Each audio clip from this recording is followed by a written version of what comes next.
Pois bem, pessoal, vamos prosseguindo com o conteúdo do nono ano. Temos então os pontos, como havia dito, os pontos principais da Constituição de 1891. Pois bem, o que é que temos aqui? Página 100.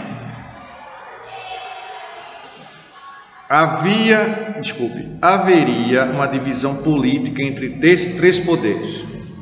O executivo, com a função de administrar o país, conduzindo e respeitando as decisões tomadas no coletivo.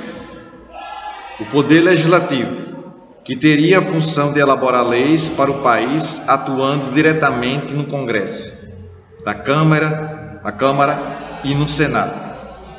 E o judiciário, que cuidaria das decisões jurídicas em relação a crimes, questões trabalhistas, agrárias, entre outros.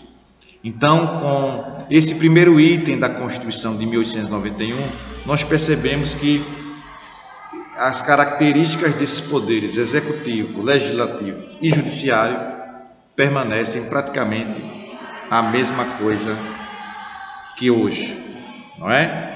Então temos aqui o outro ponto,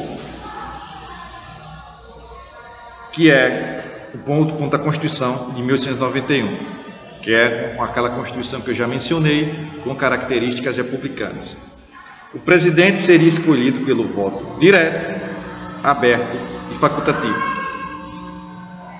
Só poderiam votar homens alfabetizados, maiores de 21 anos, estavam excluídos pobres, mulheres e soldados.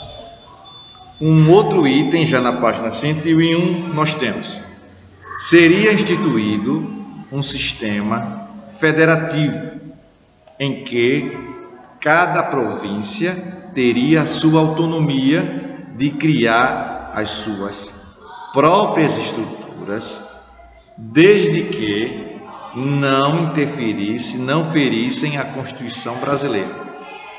Em outras palavras, cada província teria certa liberdade para se organizar, desde que não se confrontasse com a Federação Brasileira.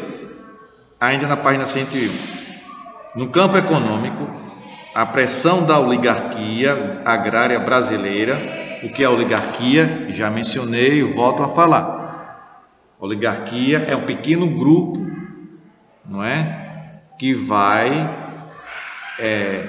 estar influenciando determinada área. Aqui, no caso, a oligarquia agrária brasileira surtiu efeito. A pressão da oligarquia vai começar a surtir efeito. Para crescer e se consolidar, havia necessidade de contrair empréstimos externos, visando produzir mais e vender mais. Isso foi autorizado quando se deu autonomia às províncias, não é? E agora vamos para o outro item, ainda na página 101. O Código Penal brasileiro era bastante excludente e submetia o povo a decisões autoritárias. Algumas das leis, estou ainda mencionando as características da Constituição de 1891, que era uma Constituição, a primeira Constituição republicana do nosso país. Prosseguindo aí na página 101. Algumas leis eram racistas e preconceituosas, como a proibição de manifestações culturais africanas. Isso durou até a década de 30, essa perseguição às manifestações culturais africanas, religiosas, como religiosa, capoeira. Além disso, seria preso quem vivesse na vadiagem. Vadiagem tem um link aqui que explica muito bem o artigo dessa lei, que qualquer cidadão que não trabalhasse sendo saudável, que trabalhasse como ambulante. Domínio da capoeira também, configurasse um crime, a vadiagem, qualquer cidadão que não trabalhasse seria um criminoso. Não é? Veja que coisa autoritária e absurda para os dias de hoje, olhando com um olhar do século XXI. O domínio da capoeira também era considerado crime. Quem praticasse a capoeira também era considerado criminoso, não é?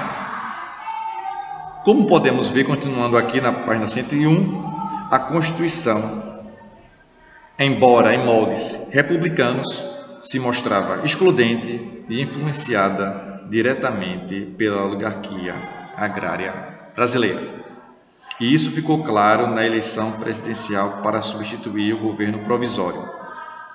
Segundo a Constituição, a primeira eleição seria realizada e decidida pelo Congresso Nacional. Sendo assim, houve 4 candidatos nessa eleição: Deodoro da Fonseca, Prudente de Moraes, presta atenção nesse nome, Prudente de Moraes, Joaquim Saldanha Marinho e José Higino Duarte Pereira. Foi eleito através de uma eleição indireta, não com a participação do Congresso, sem a participação do povo, Deodoro da Fonseca, e seu vice foi Floriano Peixoto. Não é? Pois bem, pessoal, eu espero que vocês tenham compreendido a aula de hoje, o conteúdo de hoje. Na próxima aula, nós iremos prosseguir com o conteúdo do 9º ano, agora falando em relação à política econômica do governo de Deodoro. Tá bom? Tchau para vocês, um forte abraço e até a próxima. Tchau, pessoal.